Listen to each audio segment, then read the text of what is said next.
Amen. In just a few minutes, a few seconds actually, we're going to be hearing from these boots from boot camp. They just came fresh back off the plane on Saturday.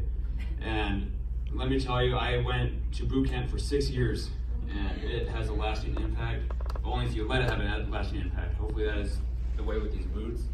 And I just want to thank all the people that put in the hard work, the time, the effort, the money, of course the money, like Jason was saying, into this boot camp, because it's not for the counselors, it's not for the DIs. Our main focus is on the boots, and that they may have an impact on their lives, so that they may take the torch from our church and move it forward and reach the world for Jesus, to reach Taiwan for Jesus, to reach California and the surrounding states, different nations for Jesus. Go to Germany.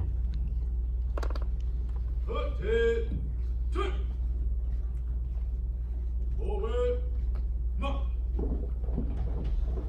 Woo-hoo! Come on.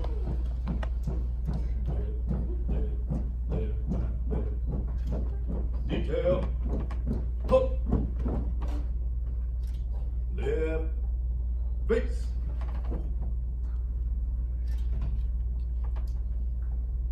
Hurry. Rest. Up, 10. Turn. Ephesians 6:1, children obey your parents, for the Lord is right, sir. Ephesians 6:1, sir. Attitude check. Boot camp all the way. Boot camp all the way. We like it, we love it, we fight for home. We like it, we love it, we fight for home. Home, everyone, ha! Detail. Left.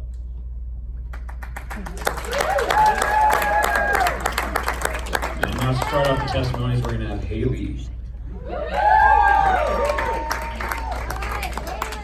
So he already said my name, Haley. This is my second year at boot camp. I was in platoon 6 with Dion McGinnis, and DIZ. I had Jeremy. I didn't have anyone else, but I just had him. This is, like I said, this is my second year, and it was actually surprisingly really different from my first year. My first year I had only been saved like a couple months, and this year I would have been saved 3 years. And so,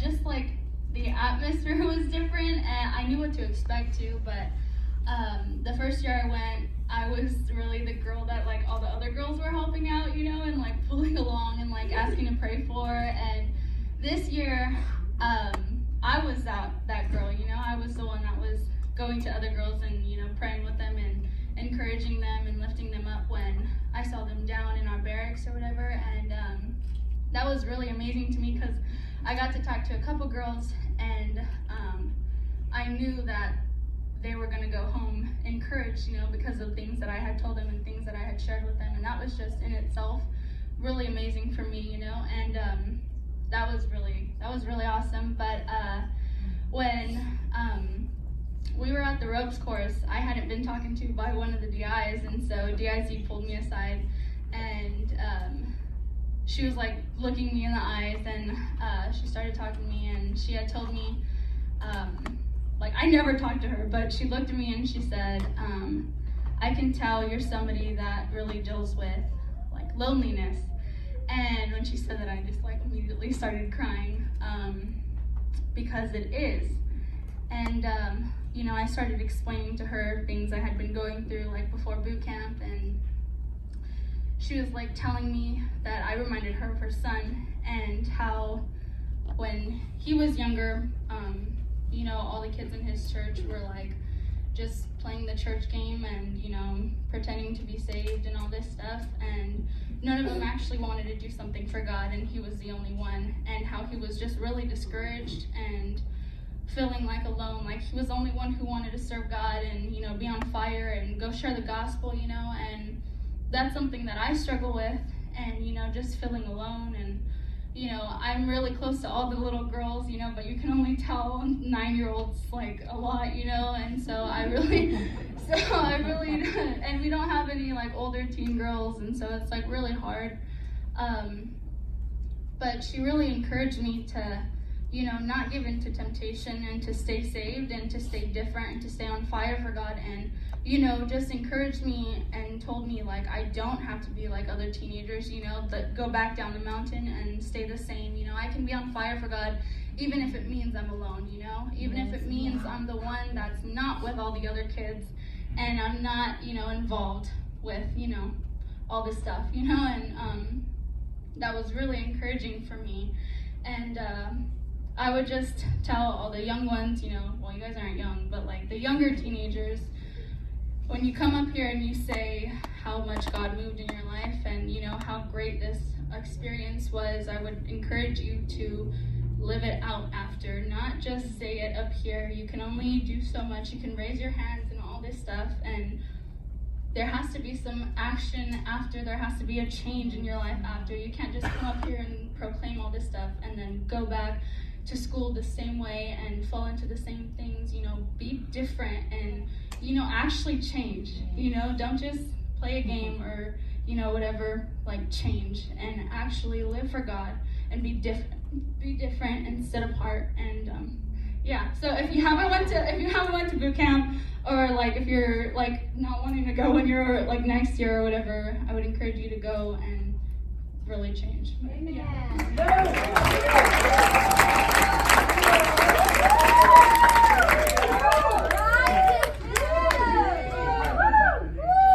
Hi, my name is Tiffany. This is my first year at boot camp. And, I'll be saved for almost 4 years.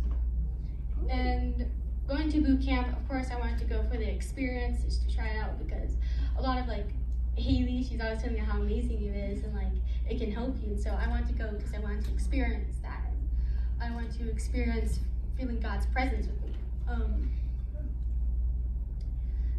And I don't have a lot of confidence, so this year I got called out by two DIs, my DI and another one, but I don't know his name. They were just telling me, like, talking to me and asking me like about how many years I've been saved and like what I've been going through or stuff like that. And for the day of championship, I had to memorize scriptures. It's little and it's not much, but I have a lot of self-doubt that I go through, and I didn't think I could do it, so I just talked down to myself, saying I can't do it.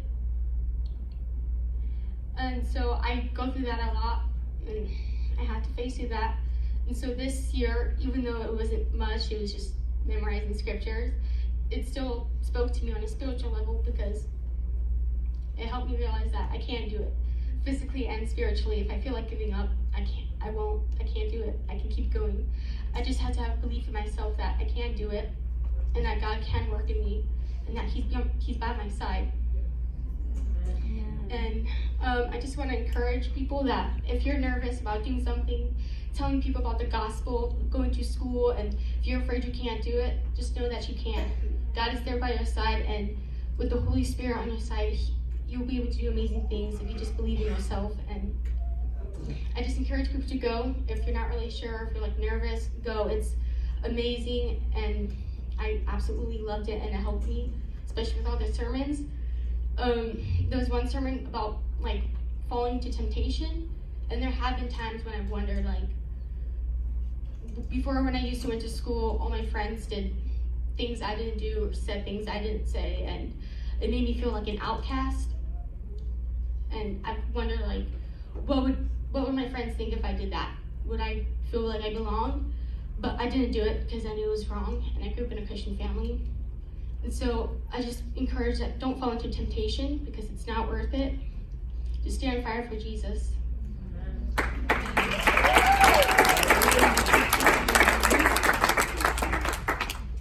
Hello, my name is Stephanie. This is my first year, and I was in 3rd platoon, and my DI was DI Falon.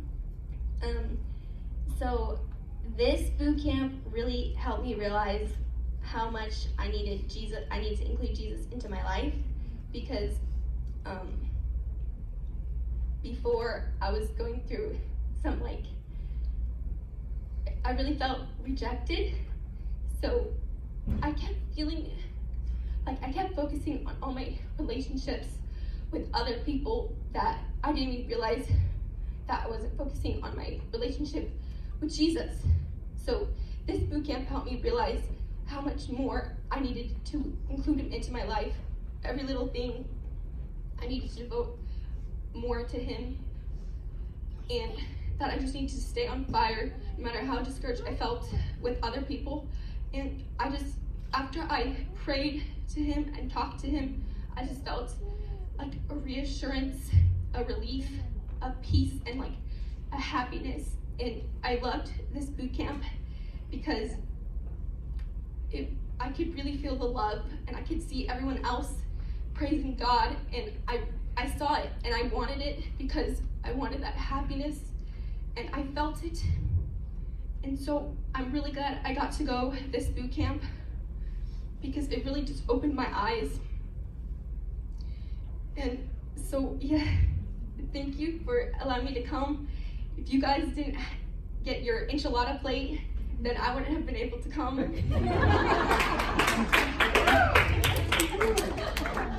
And I was very nervous at the beginning of the week that I wasn't gonna like it. I just had like a really uneasy feeling, but I did really like it. I did love it, and I love my platoon. Like, we were all saved, we were all on fire. We made sure we put God before anything else. We gave him all the glory. We always prayed together.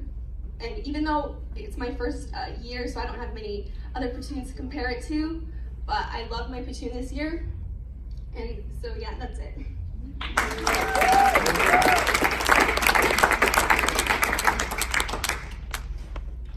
Hi.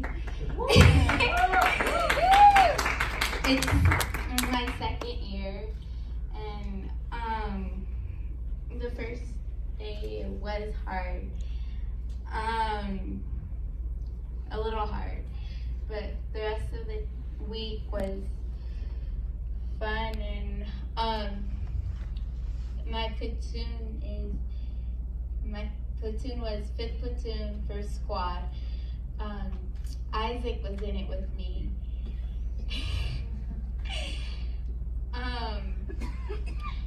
And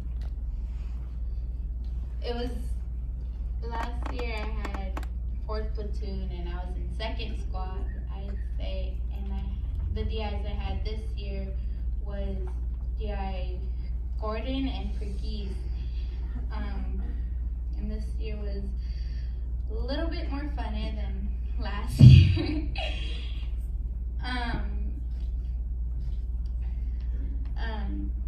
And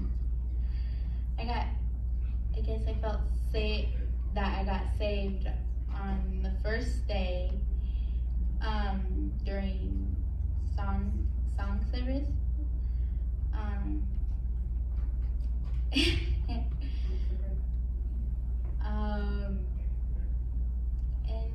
was a lot of fun the rest of the week.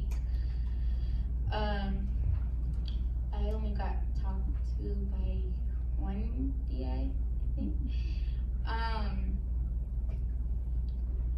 Yeah.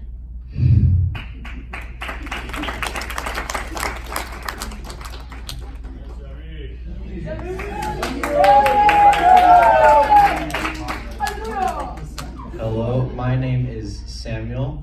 This is my second year at boot camp. This year I was in 8th platoon with DI Martinez and DI Gray. I was in 4th platoon. I was a squad leader this year. I'm not 4th platoon, I was in 4th squad. I was a squad leader for 4th squad. This year, what I remember really standing out to me during the services and sermons was, I think, either the first or second night. I forgot which pastor it was, but they preached on like how we want to be accepted in the world, but that really has no meaning of being accepted in this world. That none of that matters when we die, because that's the kind of stuff that's going to get us to heaven. it's only the us trusting and believing in God that is going to get us to heaven. That really opened my eyes, and cause like. It's okay, Sandy. It was like, so I was like some other kids. I'd play the church game. I'd do everything you normally do at church. But then when I was at school, I'd just be this completely different person around all my friends who knew me like that, and they didn't know nothing about like me going to church at all. I don't think they could see that or think of me as a kid that would go to church. So that helped me realize that I should be I should do what I should do in church, and not just in church, but also everywhere else I am, including school. Amen. Also, this boot camp, it was really fun, and the best part about it was that my squad won 2 games of paintball, but we did not get into the finals, sadly. We lost Rico's squad, but it was fine. That's it. If you can go next year, I do strongly encourage you to go. That's all.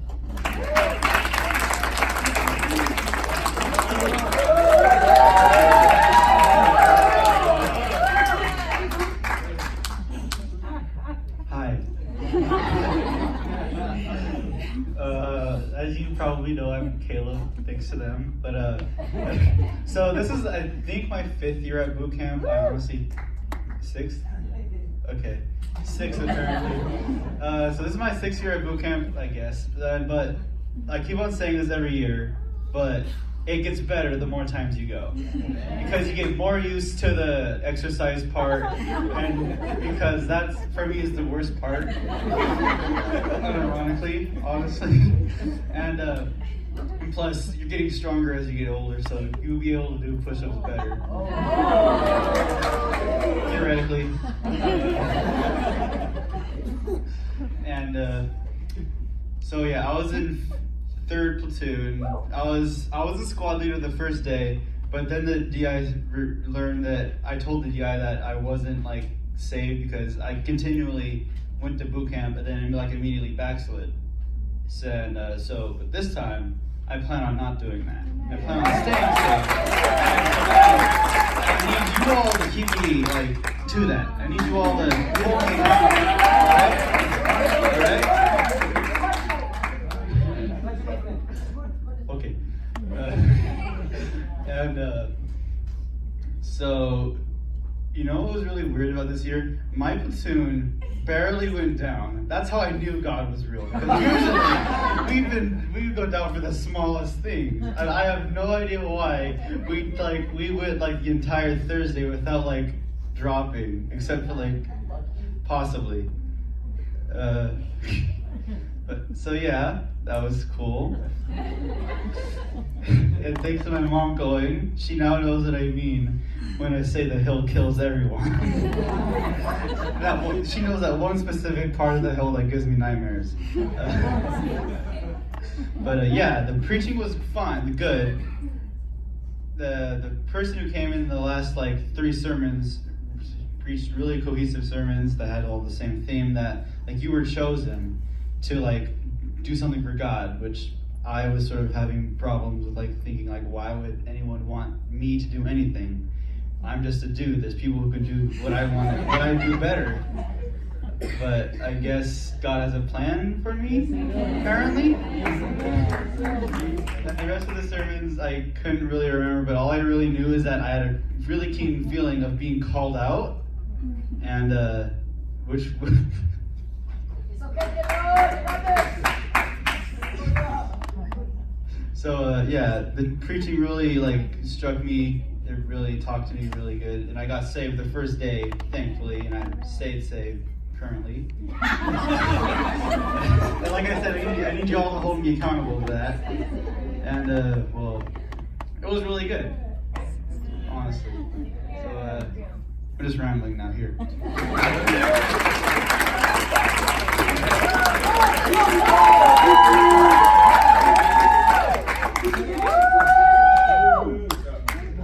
Hi, my name is Chris. Tucci, thanks to Rico with Isaac.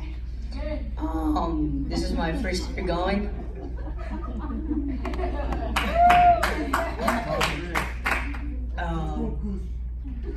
First year going, and I think it was Wednesday night.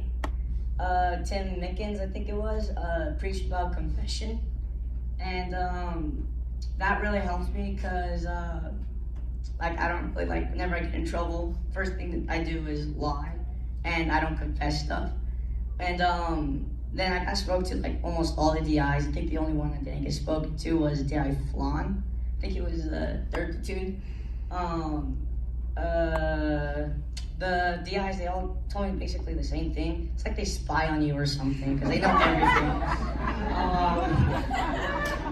I was in 8th platoon with Sammy, 3rd squad, and I think it was DI Schultz. He told me that that God has a calling for me, and that I need to answer the call. And then DI Martinez told me, which was my DI, he told me that it's okay to be adopted, that the reason why I was adopted was because my adopted parents chose me. And he said that I was special because I was chosen, and it wasn't like a biological, so therefore like biological is like, oh, you have the kid, so you have to like have it.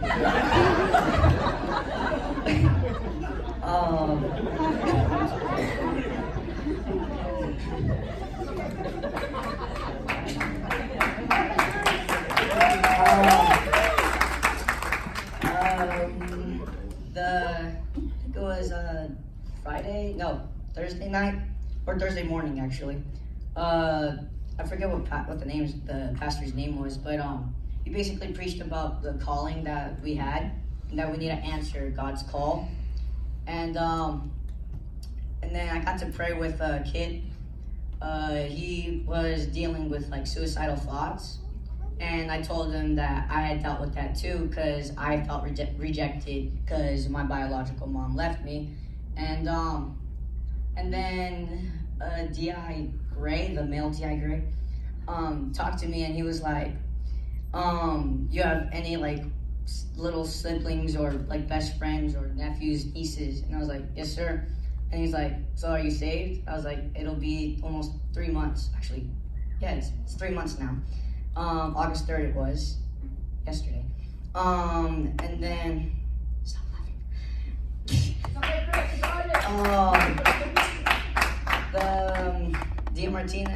DI Gray was like, if we're doing bad things, your little siblings would pick up after that. And I didn't want Ray to be doing the things I was doing, or I didn't want Teddy to grow up the way I was gonna grow up. And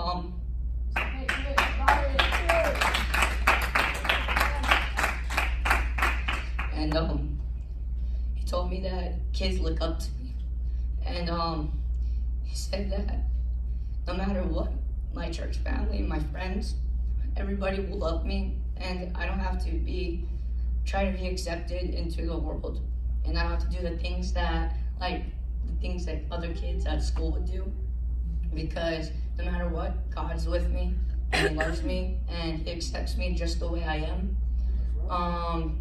And then my squad won Octoball.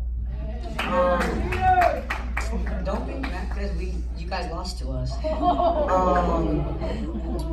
For the championships, we went against Stephanie's platoon. I think it was 2nd squad, and we won 2 games out of 3. And actually, they didn't even like go into the 3rd game.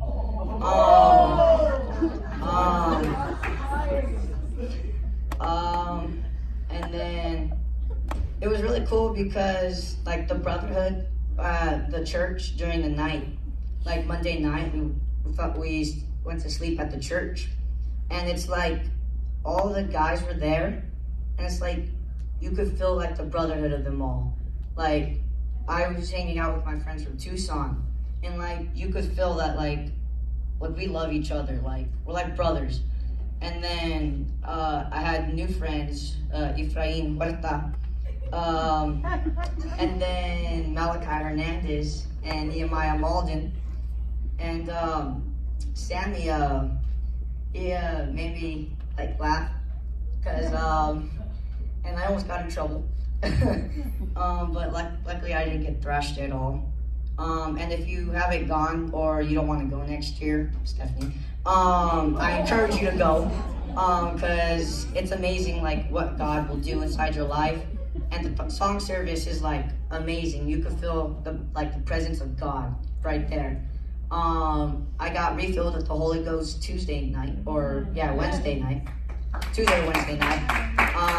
And I don't want to keep playing the church game, so now that I got saved, I'm gonna keep going and be on fire for God.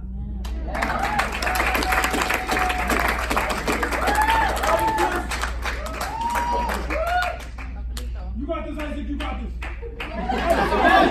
Hallelujah! Alright. So hello, my name is Isaac. I am 14. It's my first year going. So yeah. And the first day, what was the first day? Monday? Or no. Oh, Tuesday, no. Monday when we stayed at the church, and I was sleeping with Jacob, Rico, and like we were like all in our own group, our branch of churches, like we were just all in our own group sleeping, and they were like calling everybody up, like to like it was like a fun guy night. It was just a guy sleeping at the church, and they like encouraged us to do a rap battle, and then everybody encouraged me like to go up, and I was just like, nah, I'm not going up, and they're like, go Isaac, go. So I was like, all right, whatever. And like even Jacob said like they had no skill whatsoever, so I was pretty confident. So my mom taught me to be humble, so she's kind of looking at me mad right now. She's like, I'm gonna get the chocolate after. I actually ended up winning the rap battle. I just wanted to say that. So next morning, Tuesday, when we were on the bus, they were like, once you see the dirt road, like there's no turning back. And then I was just like, nah, I was just like, I'm not gonna be scared. And once I saw that dirt road and all the DIs, I was just like, oh no. And we got off the bus and we went into the mud, and the mud was the most freezing thing you could ever imagine. Once I hit that mud, I was just paralyzed. I could not move. And they thrashed us and everything, and DI Falon, he actually went up to me, and then he said, hey Isaac, like you're hiding something from everybody, and I know what it was, and something I shouldn't be doing. And he said that your burden is too heavy. He's like, you've been trying to stop for a long time. He's like, right. I'm like, yes sir. He's like, you always go back to it. I'm like, yes sir. And he's like, the burden's too heavy for you, and you just keep on falling down. And he told me like I need to tell my friends of God this and my pastor. And I ended up telling pastor, and now I'm more closer with pastor, so I could share him about stuff, because I talked about him about what I was doing. So now I'm like not even afraid to go up to pastor now whenever I have a problem. So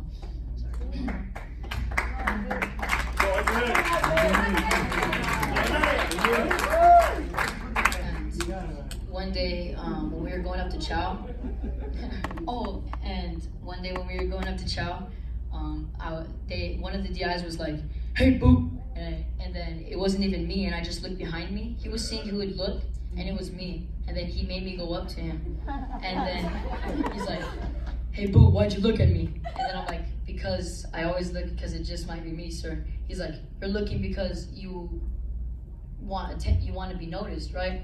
And I'm like, yeah, no sir, I just looked because you told me, because you said that.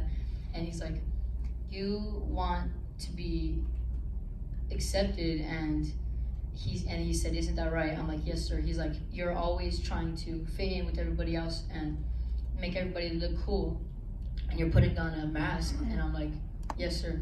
And he's like, what you need to do is you need to take off that mask and be the real you.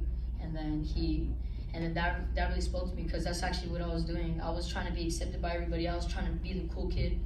And the first day actually I got saved, like, because there was something, like, I thought I was saved, but I really wasn't. Like, there was something in my heart I needed to confess, and it was just right there, and I ended up telling Pastor what I was doing.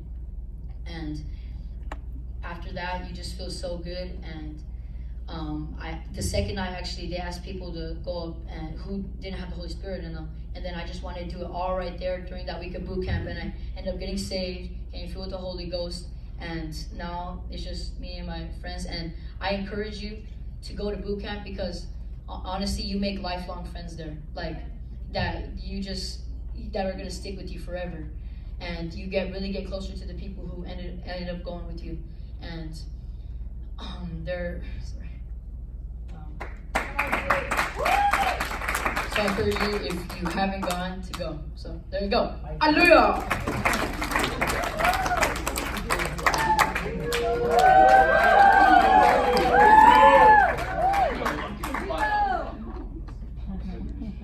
Okay, kind of nervous, so bear with me, please. My name is Rico. I've been saved for a year now. Boot camp was a really fun experience.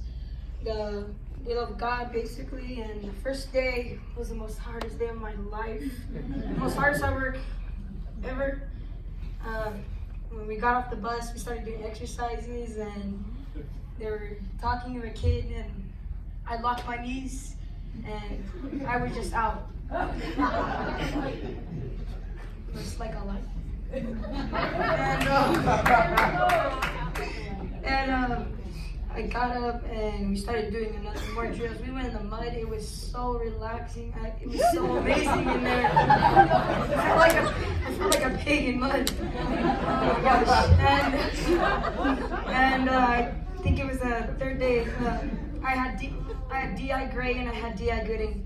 And 7th platoon, we went paintball. We knocked Stephanie's team out of the championship.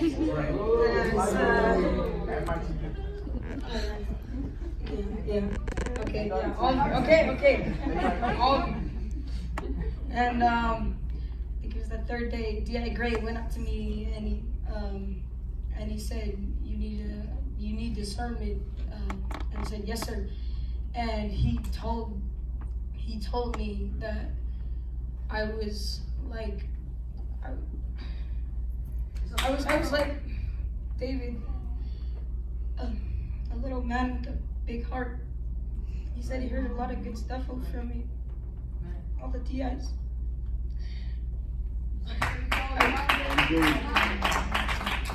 And I didn't want to cry in the chapel, so I just started making weird faces, and I prayed to have discernment in my heart. And I think it was the 4th day, D.I. Gooding talked to me.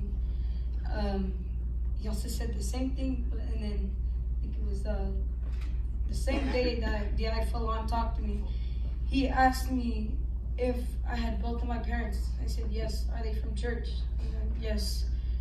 And he said, I told him that I was disobeying them. I did stuff for no reason that I shouldn't have.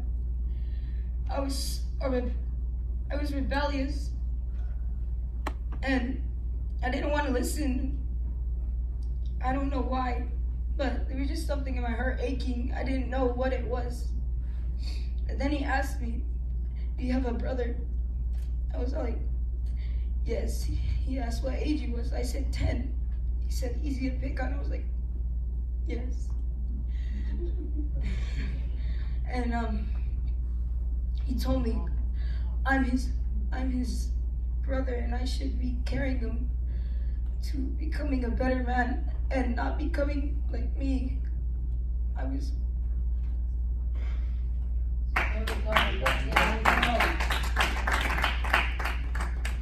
I wanted him to be better than me at everything.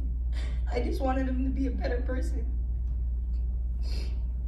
And I noticed I had to be a better brother. And after boot camp, we dropped everyone off, and I remember D.I. Greg telling me the devil's gonna try to throw stuff at you. So we went to my grandmother's house, and I wanted to see the kids, and I went outside. They have this big dog. His name is Oswald. and I tried petting him, and he just barked at me, and I said, "Oh, also stop." He went up and bit my lip, and I was in shock, and I ran inside. My mom was freaking out, and I just got mad because I knew it was the devil. He was trying to take me away from God. He was trying to blame this on God. He thought I was going to blame it on God, but I knew it was the devil, and I knew it wasn't also, and he was trying to make me not believe in God anymore because I got bit by a dog, and I just want to encourage you, if you haven't gone, you should really go because it's an eye-opener, and if you really need Jesus, just get saved.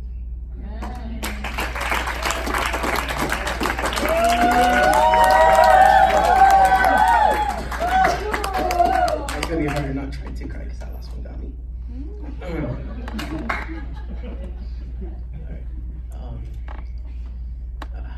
I lost my voice a little bit, so it's gonna be kind of hard to hear me just a little bit. So this is my first year at boot camp. First year at boot camp. Sorry.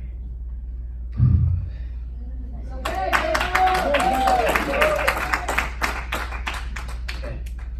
So first year at boot camp, I was second platoon. I almost made squad leader, but they found out that it was my first year, so they made me, they kicked me off, which was just kind of messy. Anyways, so Monday, we just came in, we got our hats, we got our platoon and everything, and Monday came in and all the guys were just sitting in the chapel, and we were all sleeping in the chapel, and like Isaac said, with the rap battle, I think it was before or after the rap battle,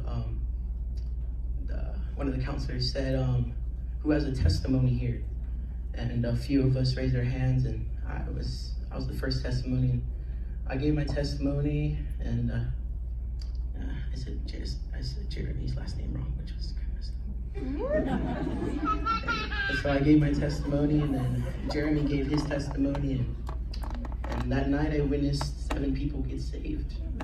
And I knew it was because of not just us. There was other people that gave their testimonies, But and so the next day we woke up. It was Tuesday. My heart was racing, and I knew because they said as soon as you hit the dirt road, you were gonna he's gonna pump. And it did. I hit the dirt road. I got scared. This kid next to me was crying, and I was like, no, and I got scared, and so we passed, and I saw the DIs and parade rest, and man, so we were just waiting. I knew it was gonna happen. They opened the bus. They got on the bus, and I was like, why is he just standing there? And all of a sudden this horn comes off, and he's like, get on my bus, get on my bus, get on my bus, go, go, go. And I was, I tripped over a few kids, and, I got scared and pushed me shut. Anyways, so yeah, they did the breakdown, It was hard, anyways, yeah, so they broke me down. I started, and the first day, a male black DI, D.I. Gooding came up to me, and he said, he called me over, and he said, why do you have wandering eyes? And I didn't understand him at first, and I said, why do you have wandering eyes? And he said, has your eyes seen some stuff they weren't supposed to see?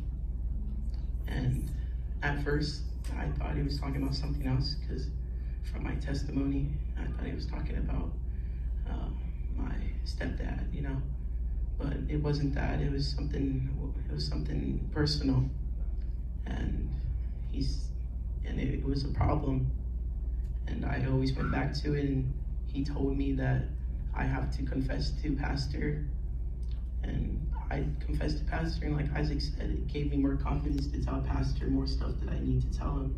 And I'm always going to come to him if I have a problem. And so that happened, and we all, next day, so then we went to church. I didn't I was too tired. Went in the mud pit and everything, just sitting filthy and dirt. I've never been so dirty and dirt. I mean, in church, And so, and I remember one sermon, I forgot who it was, but he was talking about,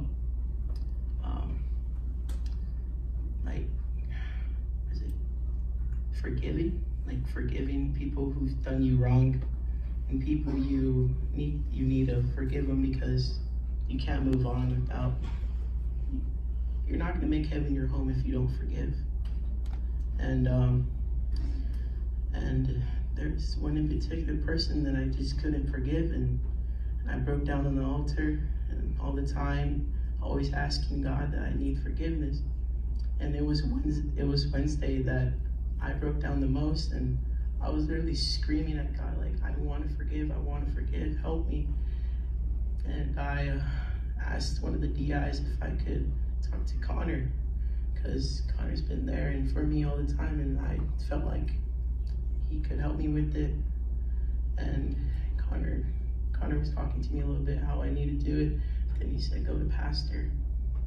And what caught me off guard was Pastor said that it's not God who needs to, that you need to forget, that it's not God that's going to help you forgive, it's you. You need to be willing to forgive. You need to be willing to let go and tell them that it's, and just tell them that you're going to forgive them. And then all you hear is Rose says, come here. And it was one of the DIs, and he said, you're going to give your testimony tonight in front of the whole 200-something kids. And I just got done crying at the altar. Barely just got done pouring my heart out, and squeaky voice and everything. And I always felt like I was the only one going through that. The only one going through that, what I went through.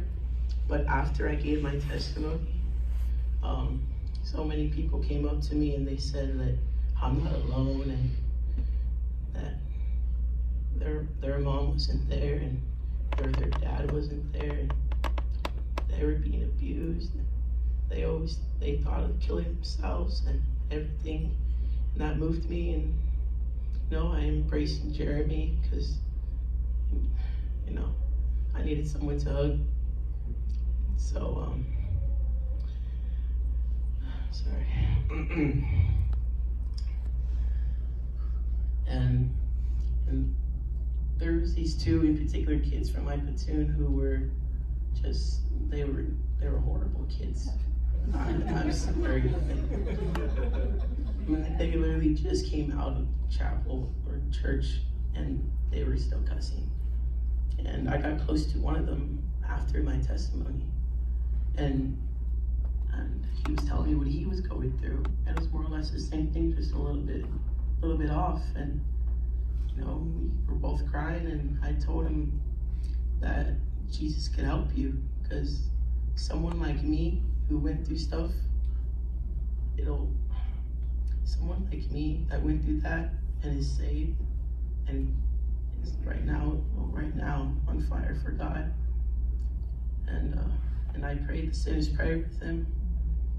And later on, I prayed for the other one too. He just asked right after I was praying with the other one. And it felt good. It felt good praying with them, because I don't know, it just felt really good. And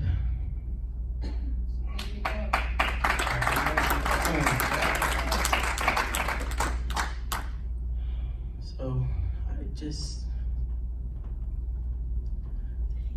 I can't, it's not coming out. It's there, it's not coming out though, I'm sorry.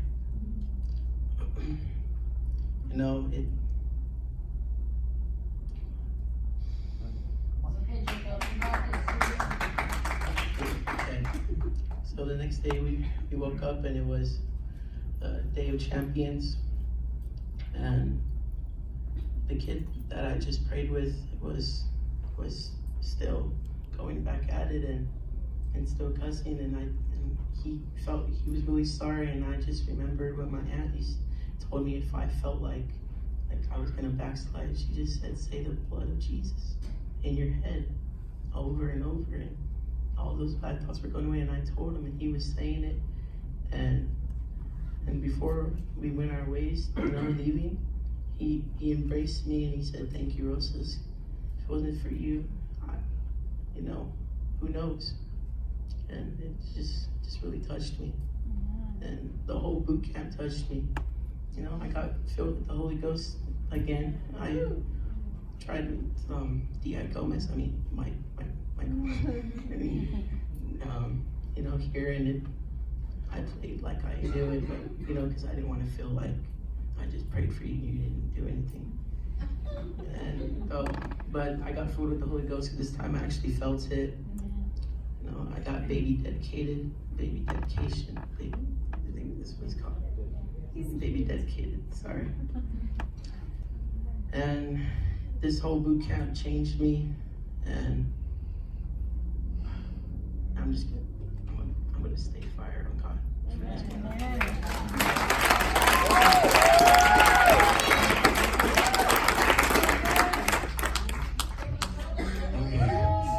My name is Jeremy.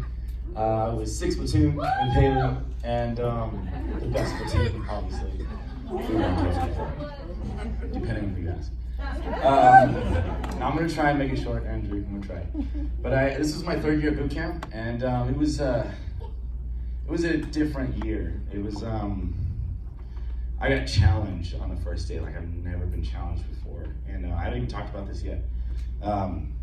It was first day after breakdown. I was covered in dirt and all chafed and tired, and we got my Bible, and we all go to line up, and we have to have our flag, and there was no one appointed to get it yet. So I went up and I got it, and I run over and I grab the flag. I got my Bible in my other hand, and I go to run down the stairs, and I hear, "Come here, boo!"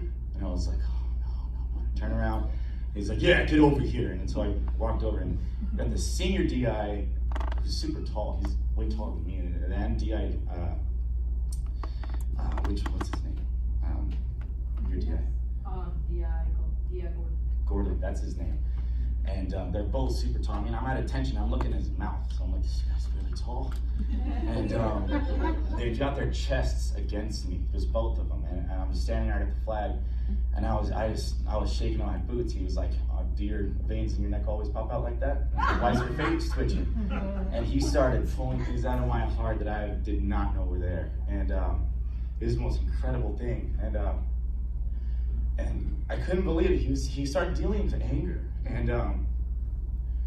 And at first he asked me, "Do you lie to your parents?" And I was certain, "No, sir." Just automatic reaction. And he starts asking me more questions, and he says, "So why are you lying to me?" He starts getting louder and more intense, and I'm so confused. I was just grabbing the flag. I couldn't figure out what he was talking about. And so finally he starts to backtrack, help me through it. And I realized that I told him I don't lie to my parents. And he was like, "You told me you don't lie to your parents. Everyone lies to their parents. You're lying to me." And that was when he started going, and I had my Bible in my hand, and he made me open up to 1 Corinthians. I couldn't find it. I was all scared and shaking,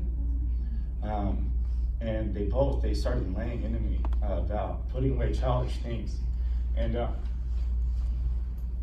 becoming a man. And they asked me what makes someone become a man, and I didn't even have the answer. I was terrified. And they had me open up Bible. I read the whole chapter, and finally I got there, and it was putting away childish things. And after that, it threw me in a loop.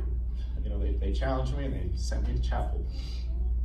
And for the rest of the night, I was just stumbling around. I couldn't even right face. I was just jacked up. And so I just started praying. I was just asking God, help me. I wanted to be that. I want to be a man. I want to put away childish things.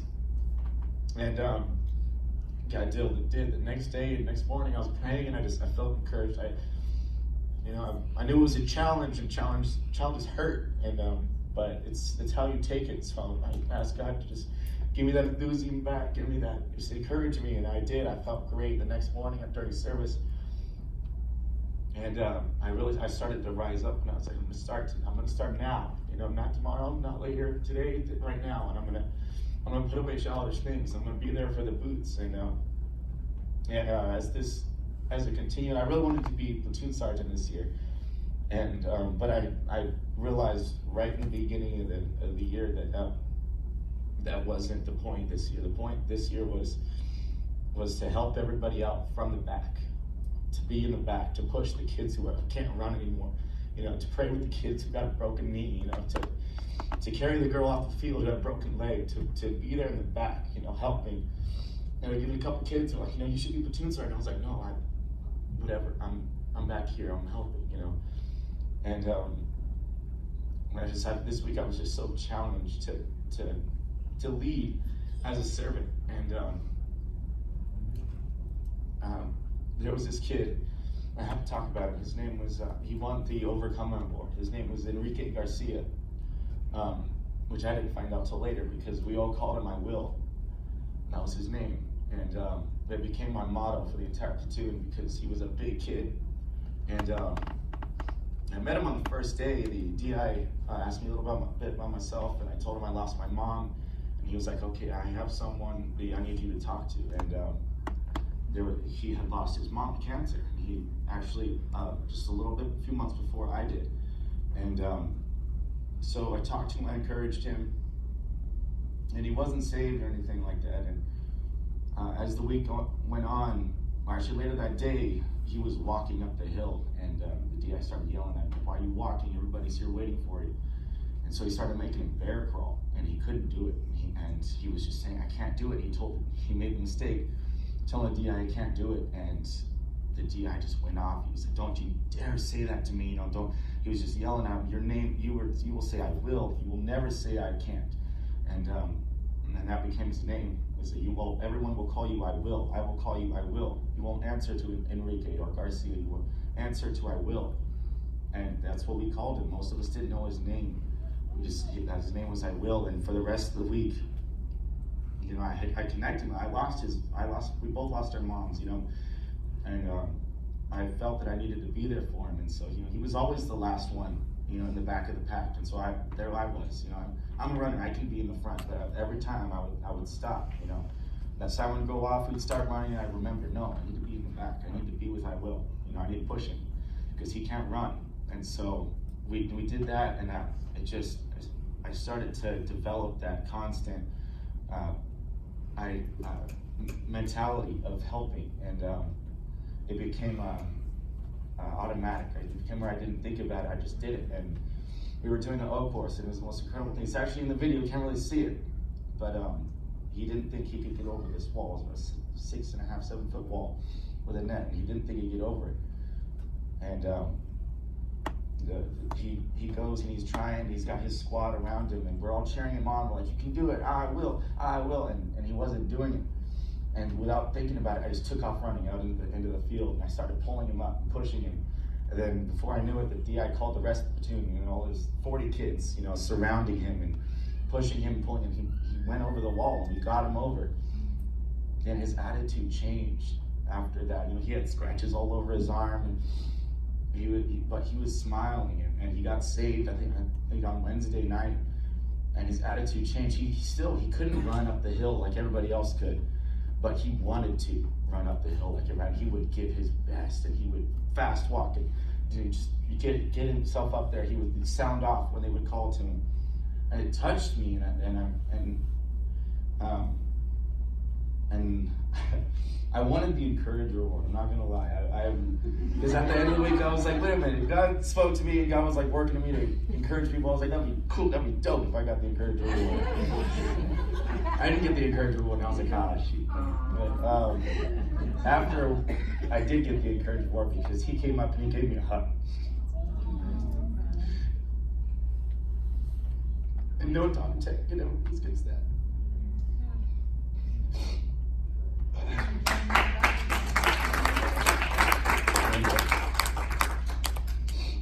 He was smiling and he came to give me a hug.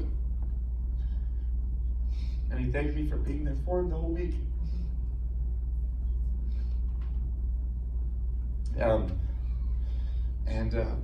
That was what happened this week.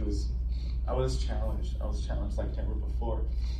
And when we landed on the plane, God spoke to me. And there was a sermon where the pastor was saved as a young teenager, and he was challenged to go to the top of the bleachers after the football game he was at and preach. And we landed. Right before we landed, God spoke to me. He said, when the plane lands, you preach. And I was like, oh no, not gonna happen. Nope. And then I just started thinking, I'm not gonna pull an altar call in the airplane. No one's gonna get saved. No one's gonna raise their hand and come over to me and pray the sinner's prayer. But all you guys were there. And I realized that these guys, these little guys, these bigger guys, they're looking for somebody to follow. And who's gonna do it? They're not gonna listen to somebody, hey, go preach. They're gonna follow someone who goes and preaches. And I was fighting. I was like, oh man, I don't want to. And I didn't actually. We landed in Phoenix, we took off. We landed in Ontario, and I was hanging out with Michael at the hotel. I was just out of it, wasn't focusing. He'd tell the joke, I'd be like, oh, cool. And I stood up, and I was like, okay, I'm gonna do it, and I did. I just get really quick. I just yelled and told my testimony. Olivia told me they turned on the air, so it was harder to hear. And I did, and I was so happy afterwards. Not because of me, but because these guys saw it, and that I want to be that, because I know that's what I'm called to do. I'm called to be there for you guys. Caleb, you said you need somebody to keep you in check. That's me, and I need you to keep me in check, because we were all separated this week. Some of us were together, whatever. But this is our platoon. This is our group. This is where this is our home, and this is our team. We relied on each other this week to get through the mud, to get through the marching, to get through the sports. Now it's time to rely on us as a team to get through whatever was thrown at us. And so, yeah, we got different colored hats, but we are the same platoon. That's why we got new ones, because we're all together now. And I want to encourage you guys to stay saved, and that I'm always here to challenge and to encourage. And I need you guys to challenge and encourage me. I'm ready to do something for God, and I need somebody behind me. So we're going to show the video right now. Sorry if I took too long. Sorry.